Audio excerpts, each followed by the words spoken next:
November is always a huge month for Pokemon, and despite not releasing a new game this year, there was still plenty of anniversaries to celebrate. 2023 obviously marked 1 year since the release of Scarlet and Violet, but it's also been 20 years since the release of Pokemon Colosseum, a game which, despite paying hundreds of dollars for, I still haven't played.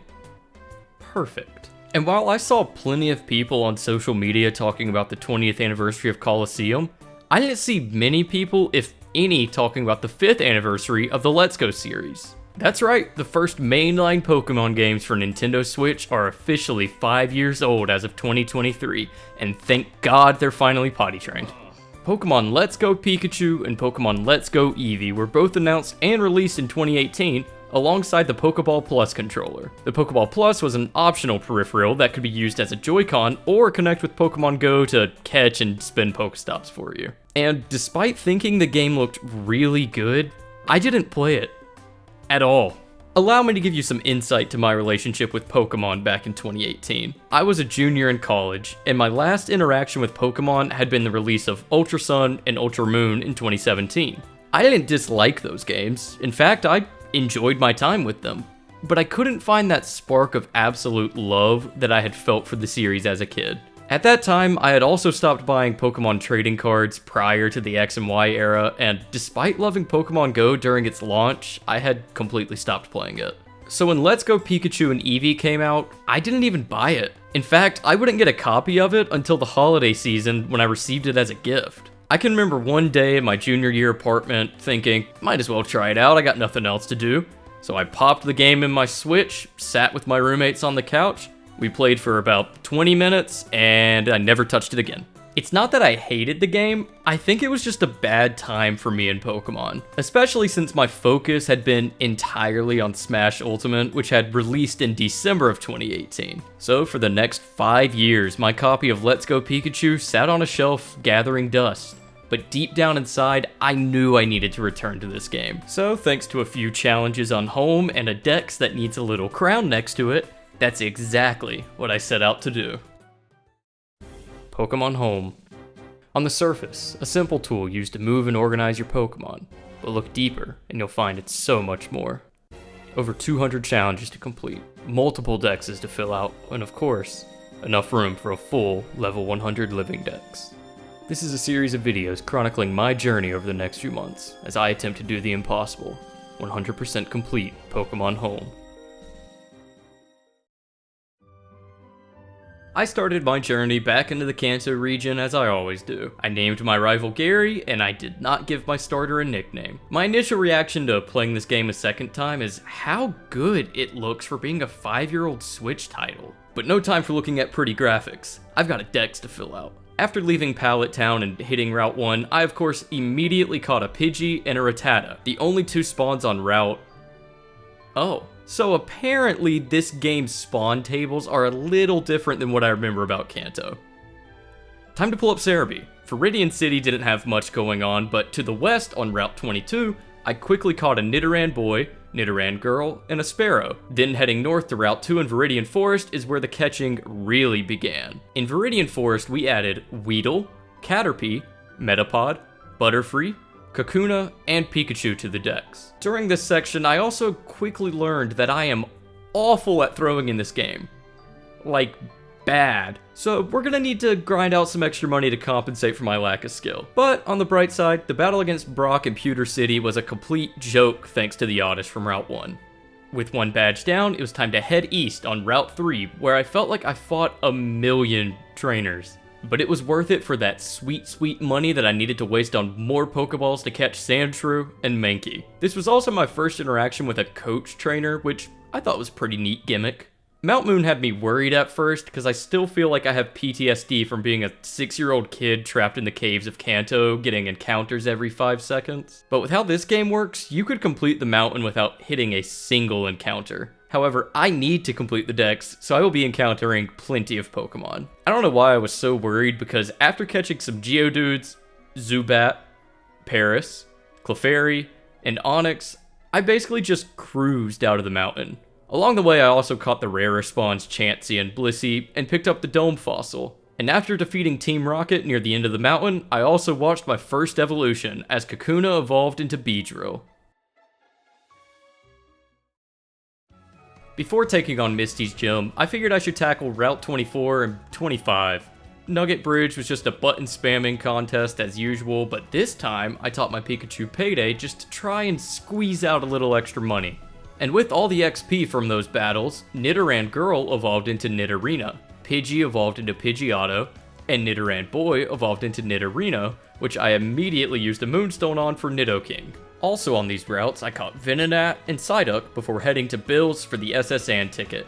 And oh my god, I love what they did with the cutscene of Bill turned into a Pokemon. Upon my return to Cereulean City, I quickly reminded Misty that I have an electric-type Pokemon, to which she replied by giving me my second badge.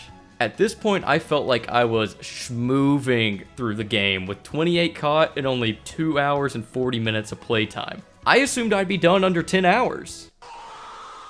With more of the game opened up, I caught Growlithe, Jigglypuff, Abra after 20 minutes, Raticate, Drowsy, Mr. Mime, and Diglett. All that catching also caused my Oddish and Abra to evolve.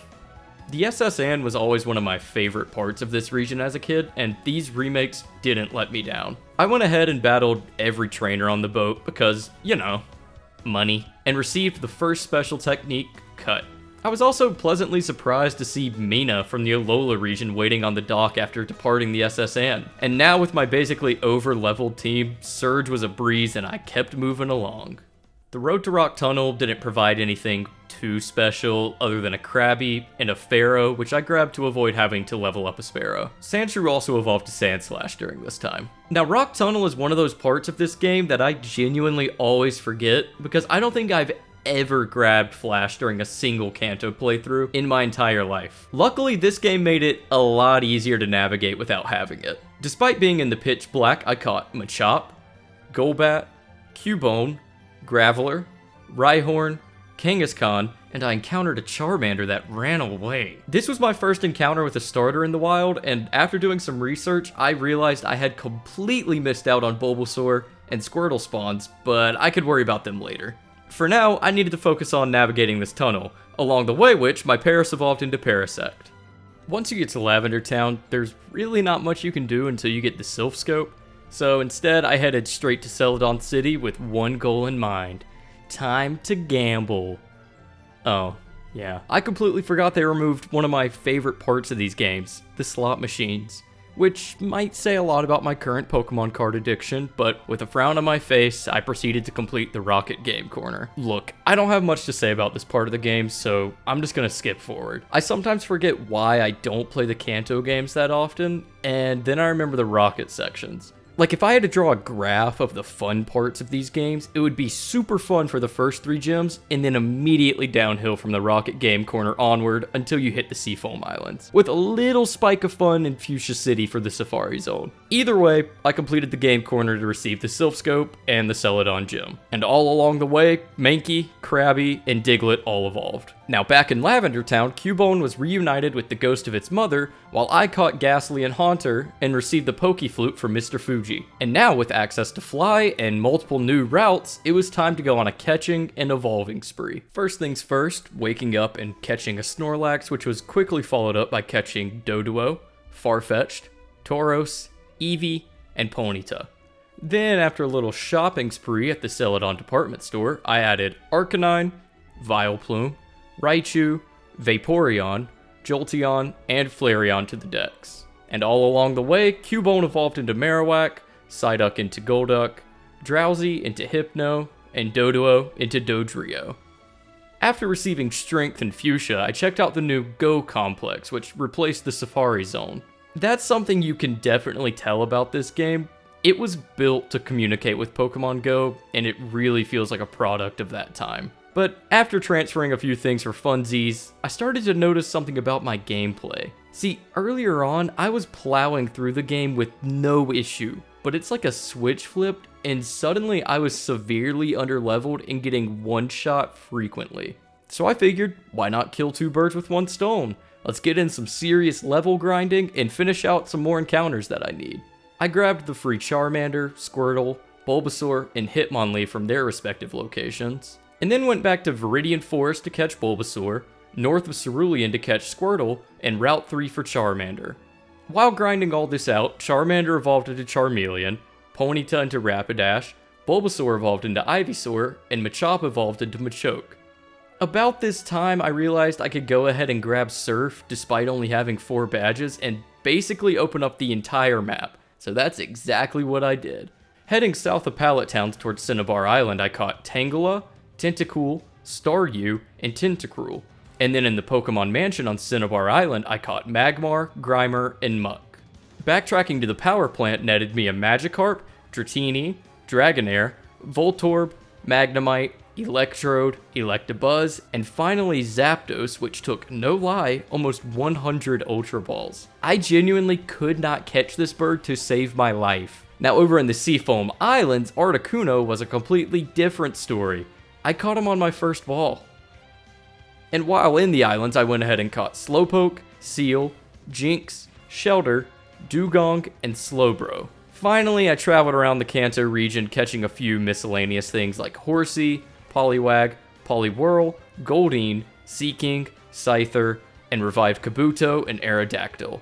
That entire list was a multi-hour grind, and because of it, Charmeleon, Ivysaur, Squirtle, Venonat, Magnemite, Magikarp, and Wartortle all evolved.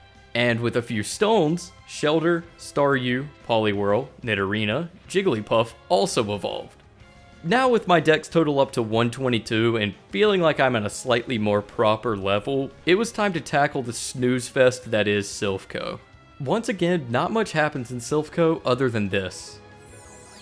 So I'm gonna skip this portion of the game. All you need to know is I received a gift Lapras, a gift Porygon, got a Master Ball, and most importantly, the gyms at this point were insanely easy. Saffron, Fuchsia, and Cinnabar all went down on my first try, but on my way back to Viridian for Gym 8, I got a huge surprise. Mega Evolution is in the game. I had no clue they brought back Mega Evolution for this game, and let me tell you, despite having some very strong opinions about the Gym 6 games, I absolutely adore Mega Evolution. And seeing it in HD graphics on the Switch was quite a treat. And with this newfound power, Gym 8 and Giovanni stood no chance. Now all that's left to do is tackle Victory Road and defeat the Elite Four. Victory Road was a lot easier than I remember as a kid, but along the way I caught Execute, Rhydon, and of course Moltres. And while battling my way through it, I evolved Horsey into Seadra and Kabuto into the absolute legend of a Pokemon that is Kabutops. However, before beating the Elite Four, there's something I need to do first. Start a brand new game on Pokemon Let's Go Eevee to get the version exclusives! Yay! Luckily with this game, I can speedrun through until I get Surf because that's all you need to access all the exclusives. So after 6-ish hours of gameplay, I caught Bellsprout, Weepinbell, Pinsir, Ekans, Meowth, Vulpix, and Coughing for Let's Go Pikachu. I also went ahead and grabbed Hitmonchan so I could avoid searching for a wild spawn on Victory Road. Now all I needed to do was trade everything over from my copy of Eevee to my copy of Pikachu. And along the way I went ahead and traded Kadabra, Machoke, Haunter, and Graveler. Now that that's done, I can return Let's Go Eevee to the shelf where it will sit for the next 10 years. All that's left to do is evolve Ekans, Execute, Vulpix, Weepinbell, and Meowth, which makes our dex total 146 with only 4 Pokemon remaining. Entering the Elite Four with this close to a complete dex felt really rewarding. Most of the time when I play a Pokemon game, it's just a mad dash to finish the story so I can actually enjoy the game. But this time I decided to work on it along the way, and I'm glad I did it this way. Sure, I probably could have saved some extra time and cut my playtime in half, but I never claimed to be a speedrunner. And this is definitely not a definitive guide on how to complete your dex. This is just my journey to complete mine. The Elite Four was relatively easy to get through between Pikachu and Articuno, but becoming champion isn't the end of the journey. There's still one more task ahead of us. After becoming the League champion, I gained access to a previously restricted area north of Cereulean City, Cereulean Cave. In this cave you'll find rare spawns including 2 of our remaining hunts, Ditto and Lickitung. You can also find all 3 fossils on the ground of the cave, allowing you to have multiples of Kabuto and Almanite. Dragonair evolves at level 55, so I saved some time and went ahead and spammed some rare candies to knock out that evolution. But then, it was time for the final battle, Mewtwo. I braced myself for a long